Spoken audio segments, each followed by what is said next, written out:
इस समय आप देख पा रहे हैं कि कल जिस तरह से पंजाब के पूर्व उप मुख्यमंत्री सुखबीर सिंह बादल के ऊपर हमला किया गया था और उस हमले को नाकाम कर दिया गया था।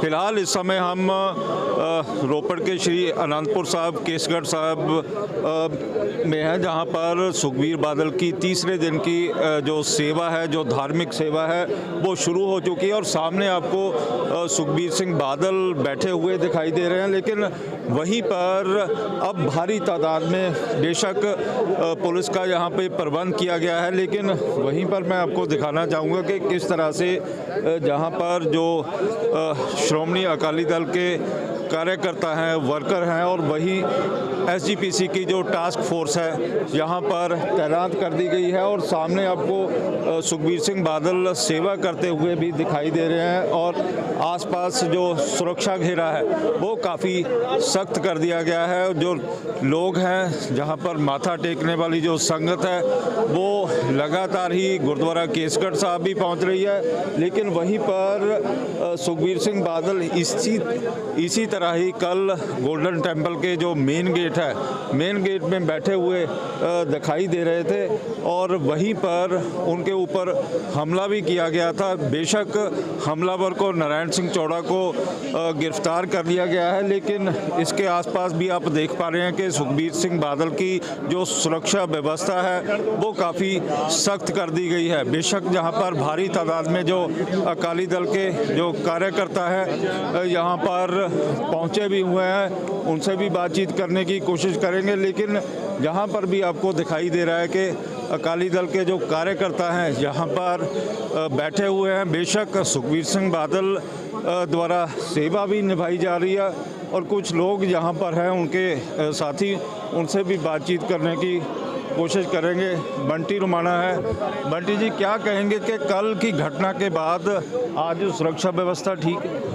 देखो, अगर सुरक्षा व्यवस्था पुलिस ने ठीक रखनी होती तो कल का वाक़या ही नहीं होता था। ये तो लोगों को दिखाने को सब कुछ कर रहे हैं। ना पुलिस पे ना पंजाब सरकार पे एक पैसे का भी भरोसा नहीं है। सवाल बहुत बड़े खड़े हो रहे हैं कि एक Z+ कैटेगरी प्रोटेक्टी, जिसको हर वो इंसान टारगेट करना चाहता है जो हिंदू सिख भाईचारे को ख़त्म करना चाहता है, पंजाब को और देश को डिस्टेबलाइज करना चाहता है। जितनी ताकतें एंटी नेशनल फोर्सेस हैं उनका सबसे बड़ा टारगेट सुखबीर सिंह बादल है, क्योंकि ये इन्होंने पंजाब में अमन शांति भाईचारक सांझ बना के रखी है। सो वो इंसान जब वहाँ पे दरबार साहब में 2 दिन आपको पता है सेवा कर रहा है, सो उस इंसान के इर्द गिर्द एक नॉन टेररिस्ट जिसके ऊपर इतने बड़े संगीन जुल्म हों, नाबा जेल ब्रेक इसका ये मास्टरमाइंड है, बुढ़ैल जेल ब्रेक ये मास्टरमाइंड है, MP5 ग्रेनेड्स इसके पास से बरामद हुए हैं,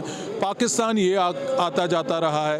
वो इंसान 2 दिन से वहाँ घूम रहा है, पुलिस ने आइडेंटिफाई किया हुआ है, इंटेलिजेंस की इनपुट्स हैं। अमृतसर पुलिस का SP की CCTV है, उसको जाके मिलता है, हाथ मिलाता है, जप्फी डालता है। पर कमिश्नर कुछ और बोल रहे हैं। कमिश्नर तो शर्म आती है, वैसे तो मैं बड़े लंबे समय से उनको जानता हूँ। इतने गिर गए हैं ऑफिसर्स, स्पाइन रीढ़ की हड्डी ख़त्म हो गई है इनकी। कमिश्नर की क्या ड्यूटी बनती थी? वहाँ पे प्रॉपर सिक्योरिटी अरेंजमेंट हो। अपना फेलियर, अपनी कॉम्प्लिसिटी, अपनी मिली भुगत पंजाब सरकार और पंजाब पुलिस छुपाने के लिए क्या घटिया बातें कर रही हैं। मुझे शर्म आता है कि पंजाब पुलिस भी का कमिश्नर पंजाब सरकार का स्पोक्समैन बन के बात कर रहा है। आप मेरे को बताएं, 2 दिन से वो घूम रहा था, उसको क्यों नहीं अमृतसर पुलिस ने डिटेन किया? फिर उसको इतना फैसिलिटेट कर दिया कि वो 5 फुट के दायरे में आके गोली चला सके। ये तो एक निमाने सिख की तरह गुरु ने अपना हाथ रख के रक्षा की है। अदरवाइज पंजाब सरकार और पंजाब पुलिस ने तो कोई कमी, कोई कसर छोड़ी नहीं थी।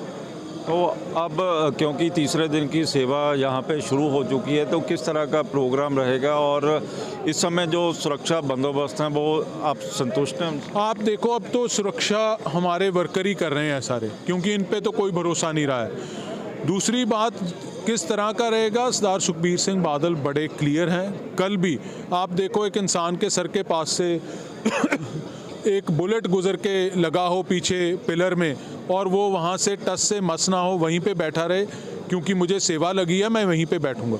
जो सेवा श्री अकाल तख्त साहब ने लगाई है, एक निमाने सिख की तरह बड़ी निम्रता, बड़ी हलीमी के साथ उसको इन लेटर एंड स्पिरिट पूरा करेगी। ये थे बंटी रमाना जो बता रहे थे, लेकिन वहीं पर सुखबीर बादल की जो सेवा है वो शुरू हो चुकी है और यहाँ पर चीफ स्पोक्समैन है श्रोमणी अकाली दल के अर्शदीप कलेर साहब, क्या कहेंगे कि आज जो सुरक्षा बंदोबस्त हैं, जिस तरह से सामने सुखबीर सिंह बादल आपको दिखाई भी दे रहा है कि वहाँ पर सेवा निभाई जा रही है, तो सुरक्षा बंदोबस्तों को लेके आप संतुष्ट हो? जिस तरह से कल गोल्डन टेम्पल के बाहर जो घटनाक्रम हुआ। विशाल जी, कल जो गोल्डन टेम्पल में हुआ, शुरू में ये लग रहा था कि ये सुरक्षा एजेंसियों की एक बड़ी चूक है, पंजाब सरकार की, गृह विभाग की, मुख्यमंत्री, डीजीपी सबकी एक बड़ी चूक है। लेकिन देर शाम को जब कमिश्नर ऑफ पुलिस ने उस पर अपनी स्टेटमेंट दी और उन्होंने सरकार की शाख को बचाने के लिए, मुख्यमंत्री की शाख को बचाने के लिए जो एक नया एंगल दिया कि ये सिंपैथी की वजह से भी हो सकता है, सिंपैथी लेने के लिए कराया जा सकता है, तो वो एक शर्मनाक बयान था पंजाब पुलिस का। मैं गुरप्रीत भुल्लर साहब से पूछना चाहता हूँ कि क्या आप ये जो चौड़ा है इसे आप नहीं जानते? इसकी गतिविधियों को क्या आप नहीं जानते? इस पे 35 केस हैं, क्या आप नहीं जानते? और जब भी इसको अरेस्ट किया है, चाहे 2007 में चाहे 2013 में, पंजाब पुलिस की अपनी इंटेरोगेशन में ये बात सामने आई थी कि इसकी हिट लिस्ट पे बादल परिवार है, सरदार प्रकाश सिंह बादल और सरदार सुखबीर सिंह बादल। तो जब आपकी अपनी इंटेरोगेशन में ये आ चुका है और इस पर बुड़ैल जेल ब्रेक का मास्टरमाइंड होने का आरोप है, पाकिस्तान से हथियार स्मगल करने का आरोप है, तो आपके अफसर कह रहे हैं ये 2 दिन से दरबार साहब की रेकी कर रहा था, हमने आइडेंटिफाई कर लिया। तो अगर 2 दिन से ये दरबार साहब की रेकी कर रहा था तो आपने इसे डिटेन क्यों नहीं किया? क्या इसे मौका दिया गया कि